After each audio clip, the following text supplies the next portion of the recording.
Hello and welcome to my YouTube channel, Journeys of Opus Life. আজি বাহিৰৰ এঠাইত অলপ কামত আহোঁতে ভাবিলোঁ ইয়াতে ব্লগটো আৰম্ভ কৰোঁ। ইমানেই গৰম, স্কুটিলৈ আহিছোঁ, অলপ চাহ পাই ইয়াতে অলপ ৰ'লোঁ। ভাবিলোঁ দুটাতে কথা এটা মত বিনিময় আপোনালোকৰ লগত কৰোঁ। জীৱনটো গতিশীল নহয় জানো, কোনো কাৰো কাৰণে ৰৈ নাথাকে। গতিকে আমিও গতানুগতিকভাৱে জীৱনটোক চলাই নিব লাগিব। চলি আছোঁ, দৈনন্দিন কামবোৰ কৰি আছোঁ, কাৰ্যালয় গৈ আছোঁ, চৰকাৰে দিয়া বিভিন্ন কাম কৰি আছোঁ, ৰাইজৰ মাজত নিজৰ বিভাগটোৰ সজাগতাৰ বাবে অহৰহ প্ৰচেষ্টা কৰি থাকোঁ এজন চৰকাৰী বিষয়া হিচাপে। তাৰ লগতে মোৰ পাকঘৰটো আছেই, প্ৰধান পাকঘৰৰ অবিহনে একো নহয়, নহয় জানো। গতিকে পাকঘৰটো আপোনালোকক দেখুৱাবই লাগিব। কঁঠাল খাই ভাল পায়নে? পকা কঁঠাল খাব নোৱাৰোঁ। আগতে আমাৰ বাৰীত ইমানেই কঁঠাল, আগফালে গৰু একেবাৰে আমাৰ ৰৈ থাকে। সৰুতে আৰু মই বয়স 4-5 বছৰৰ কথা কৈছোঁ, তেতিয়া টিঙৰ ঘৰ এটা আছিলে। কঁঠালবোৰ ৰাস্তাত পৰি থাকে, গৰুৱে কঁঠালৰ গোন্ধ পালে থাকিব নোৱাৰে, একদম গোটেই গৰু। আমাৰ আইতা ইমানেই কৃপণ আছিল, মোৰ দেউতাৰ মাক, তেখেতে কাকো কঁঠাল নিদিয়ে, লাগিলে গেলিয়ে যাওক। আমাৰ বিচনাবোৰৰ তলত কঁঠালবোৰ ভৰাই থৈ ইমানেই গোন্ধায়।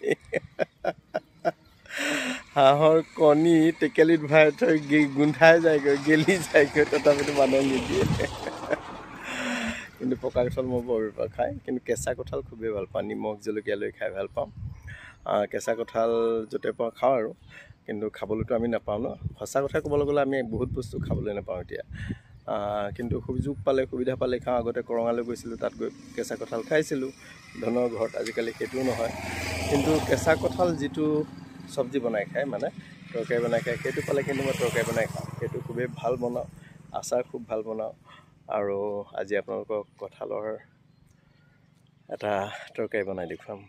আশা কৰোঁ ভাল পাব। সকলোৱে বনাব জানে, কিন্তু মই বনাই কেনেকৈ খাওঁ আপোনালোকক দেখুৱাম। চাব, বনাই খাব, খাই ভাল পালে মোক জনাব। মোৰ বনোৱাটো কেনেকুৱা লাগিলে সেইখিনিও মোক জনাব। ঠিক আছে, আগবাঢ়ি থাকোঁ। আজি এই ডিউটিলৈ অহাৰ আগতে মই 4:15 মানতে উঠিলোঁ। কালি ব্যস্ততাখিনি আপোনালোকে গম পালে আগৰটো ব্লগত। 4:15তে উঠি বিভিন্ন কাম, চাদৰ ওপৰত গোটেই পাচলি বাৰীখন চাফা কৰিলোঁ। ৰ'দ পৰিলে দিগদাৰ হৈ যায়। গোবৰ দিলোঁ, পানী দিলোঁ, শাক বুটলিলোঁ, পাচলি আনিলোঁ, ঘৰ চাফা কৰিলোঁ। টাইলছৰ মিস্ত্ৰীজনক মাতি অলপ কাম আছিলে, সেইখিনি কৰালোঁ। কৰাই মই ভাত ৰান্ধিছোঁ। শাক, আলু আৰু বেঙেনা ভাজি, দাংবডি ভাজি, মগু দাইল, ভাতে ৰান্ধি তাৰপাছত মই কলপাত কাটিবলৈ গৈছোঁ। কলপাত কাটি আনিছোঁ, ইঘৰৰ পৰা কলপাত কাটি আনিলোঁ। আনি খৰাহি পাচিবোৰ চব চাদৰ পলনি চব পানী ঢালি ধুইছোঁ, ৰ'দত দিছোঁ।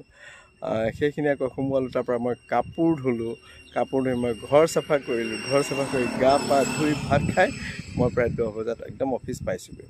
সেইখিনি কাম কৰি তাৰপিছত অফিচত মই কিবা এখন মই আমাৰ এক্ট এখন ল'বলগীয়া আছিলে। সেই এক্টখন লৈ আকৌ মই ইয়ালৈ আহিছোঁ। প্ৰায় আপোনাৰ ধৰক আৰু 40 কিলোমিটাৰকৈ বেছি,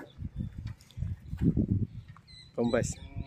টিকাফলীয়া ৰ'দ, স্কুটি লৈ অনা পানী বটল শেষ, চৰ্বত আনিছিলোঁ শেষ, তাৰপিছত আকৌ পানী বটল কিনি শেষ, 3 নম্বৰটো পানী বটল।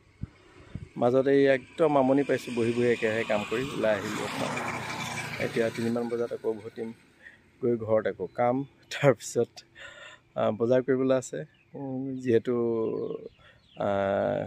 কাইলৈ হেৰি আছে, আপোনাৰ গোঁসাই ঘৰখন লোৱা আছে। গতিকে তাৰ কাৰণে আৰু অলপ বজাৰ কৰিবলৈ আছে। সেইখিনি বজাৰ কৰি আকৌ 6টা বজাৰ পৰা মোৰ এটা ডিউটি থাকে, 5:30-6টাৰ পৰা, সেই ডিউটিটো আছে। গতিকে কি কৰিব, জীৱন জিন্দাবাদ। গোটেই ৰাস্তাত এই প্ৰায় ছায়েন্স কলেজৰ ওচৰত ৰাস্তাৰ মাজতে ডিভাইডাৰত এই বুঢ়া দুজন বহে। তেখেতলোকৰ পৰা এই এজনৰ পৰাই ল'লোঁ তৰৈ 5টা আধা কেজিতকৈ বেছি, অকণমান ক'লা পৰি গ'ল ৰ'দত, 10 টকা দি। কল বনবোৰ ৰাস্তাতে তেনেকৈ কিনি আনিলোঁ। এইজনৰ পৰা আকৌ সেইয়া ভাত কেৰেলা আধা কেজি 40 টকা ল'লে। এইবোৰ মানে ঘৰুৱা পাচলি আচলতে। আৰু ভোট জলকীয়া 3টা ল'লোঁ 10 টকাত। এনেদৰে বজাৰ কৰি এইদৰে আৰু ৰাস্তাত বজাৰ কৰি দেখিছে নাই, আহি আছোঁ আৰু উপায় নাই। সেই কল, জাহাজী কল, চেনি চম্পা কল, নেমু টেঙা, কি কৰিব,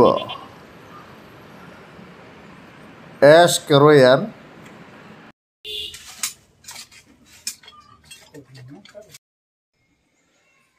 দেখিছে গোটেইটো তিয়কৰ পৰা আহি পাইছোঁ। এতিয়া 4টা বাজিলে। এইটো আচাৰ বটলত বাহিৰৰ পৰা আনিছোঁ, আনি থওঁ, বজাৰখিনি থওঁ, থৈ আকৌ অফিচলৈ দৌৰ মাৰোঁ।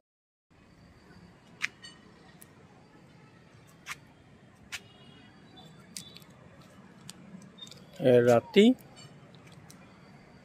8টা বাজিলে। চাদৰ ওপৰৰ পৰা কাপোৰ নিবলৈ আহিছোঁ, গম পাইছে? ধৰিব পাৰিছেনে? নাই পৰা। সেইয়া জোনবাই আকাশত দেখিছে?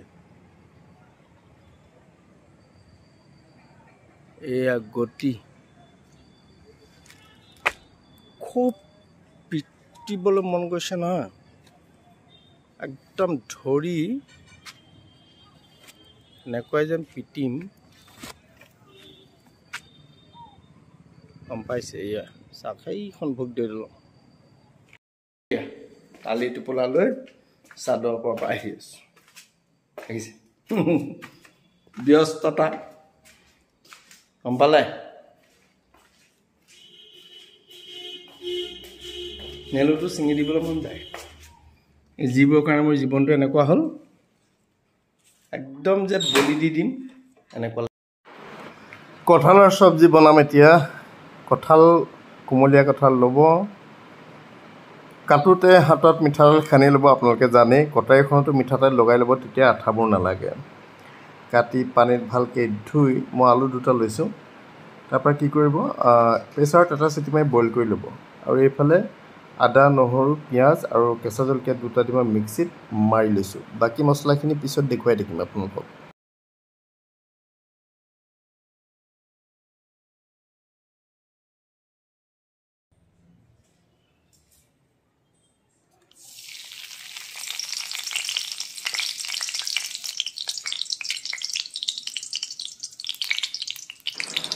কেৰাহীত তেল গৰম হোৱাৰ লগে লগে এয়া তেজপাত দিলোঁ, শুকান জলকীয়া দিলোঁ, কালজিৰা দিলোঁ, জিৰা দিলোঁ।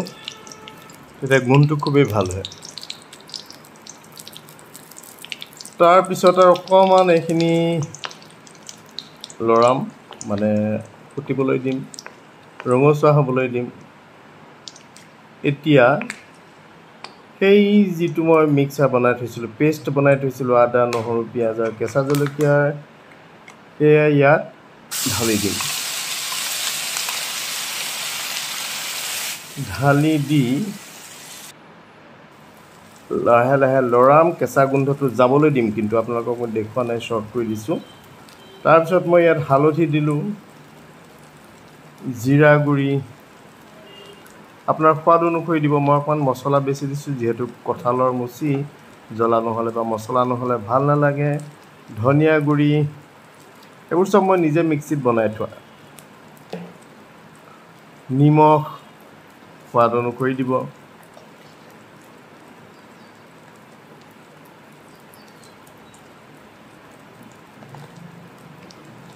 ভালদৰে লৰাওক, ভাজক ইয়াক। কেৰাহীত লাগি যাব পাৰে, জুইটো কমাই থ'ব। অকণমান পানী দি, যাতে মছলাখিনি জ্বলি নাযায়, ঢাকোন মাৰি ইয়াক 2-3 মিনিটমান ভাজিব, যেতিয়ালৈকে তেল বিৰিঙি নাহে। তাৰপিছত আপুনি ইয়াত কঁঠালখিনি দি দিয়ক, আলুখিনি দি দিয়ক।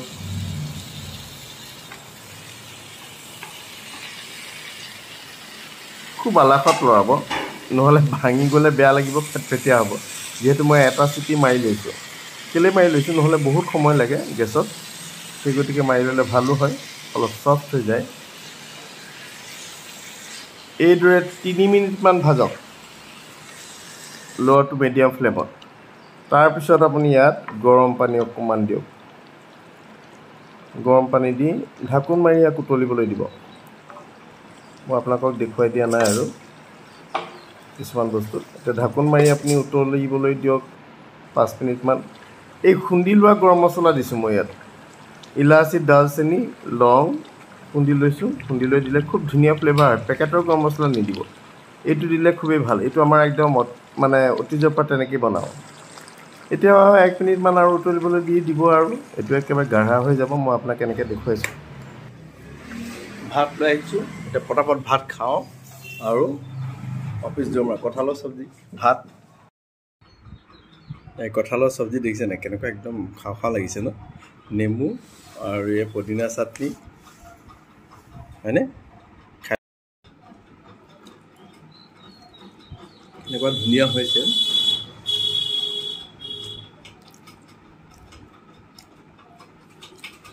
মানে কি ক'ব আৰু,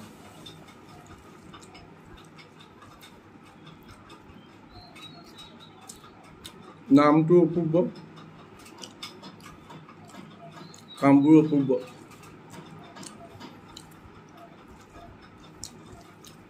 জ্বলা হৈছে, জ্বলা নহ'লে ভাল নালাগে, হয়নে? এইবোৰ আচলতে নিজে নিজে বনোৱাহে দেই।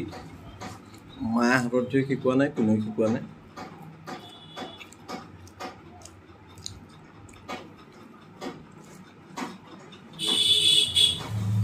মই আগতে কৈছোঁ যে আমাৰ মায়ে বনাব ইমান নাজানে। ঠিক আছে, পটাপট খাওঁ, অফিচ যাওঁ দেই। এইদৰে সকলোৰে লগতে মিলি জুলি থাকোঁ মই। সকলোৱে ভাল পায় মোক। মই গৰ্ব কৰি ক'ব পাৰোঁ আচলতে, যেতিয়াই মোৰ প্ৰয়োজন হয় এখেতলোক আহে। আজিনো এখেতলোক কিহৰ কাৰণে আহিছিলে, কিনো পাতিছিলোঁ, মই তেওঁলোকক নিমন্ত্ৰণ কৰিছিলোঁ নে নাই কৰা, এই সকলোবোৰ অহাটো খণ্ডত আপোনালোকে দেখিবলৈ পাব। খুবেই ভাল লাগিলে, সকলো আহিল। তেজৰ সম্বন্ধ ইমান নাই, সকলোৰে লগত মই মিলি থাকোঁ আচলতে। মোকো মাতে, মই যাওঁ, ৰাস্তাত পালে কথা বতৰা হওঁ। আচলতে মোৰ ঘৰলৈ তেওঁলোকে আহিব বিচাৰিলেও ঘৰটো যিহেতু বন্ধ